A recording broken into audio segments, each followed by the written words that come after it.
employee conflict, happens in every workplace. It's not anything you can sometimes prevent. It's all about whether or not, two people, it's not family. They're not forced to love each other, and they know that they can come back and forgive maybe later because they're blood related. These are people that are in a forced environment. So what are you going to do?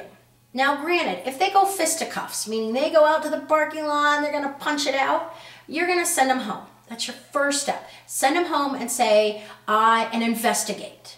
There's plenty of legal examples out there where somebody fires on the spot and doesn't investigate. Plus, in most states, you are required to give somebody their final paycheck when you terminate them. So you might as well send them home, tell them, come back tomorrow. I want you at 10, you at 11, and separate them. And maybe you want one at 10, one at 1. It doesn't matter. You want them far away from each other. Then you want to go out and you want to talk to people, because when something's going on, everybody knows about it, except for probably you, the boss. So what do? You want to talk to people. And you ask open-ended questions. What happened? How did it get to this? Ask so that then they'll talk. And often you may find out there's other things you need to tackle, which is a whole nother headache unto itself.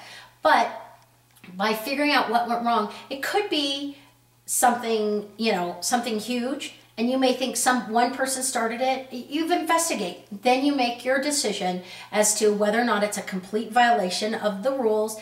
And then when they come in, if you're going to put them on a performance improvement plan regardless. So you're going to have that all written out, taken care of, and explain, if you're keeping them, what they need to do and how the behavior can never happen again. And then if you're terminating them, remember, to terminate should be a 2-minute conversation. It's this is not the right place for you, and this is what's going to happen. You no longer have a job with us, and going forward with your benefits, this is what you need to do to continue your benefits. No more than a 2-minute conversation. Protect yourself and give them their final check and explain to them what's going on. It protects you over the long run. Now, if you just have the 2 women in the office, and I say this, could be 2 men, could be a man and a woman, whatever, 2 people in your office that are out there just snipping at each other, and it affects everybody in the workplace. So as much as you want to be the parent that says they'll figure it out and work it out themselves, they won't. They never do, and it only escalates and escalates and escalates. So what you need to do is, unfortunately, sit them down in the room. Don't meet with them individually. Sit them down together and say to them, what's up? What's going on? Tell me ask the open-ended. Don't take sides, because once you take sides, then you have other issues. So, and then say, okay, great. How are we going to work together?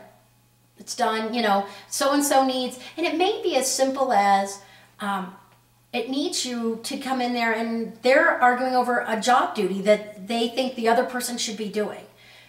You're the mediator, your company, you figure out who needs to do it. Okay, you're going to do this, you're going to do this. I know confrontation is not easy, particularly in situations like this. But I promise you, if you don't meet these head on as they start, as they begin, they will only continue to snowball and get worse. So it's great to address them, learn a little bit of tough skills, and confront and move on.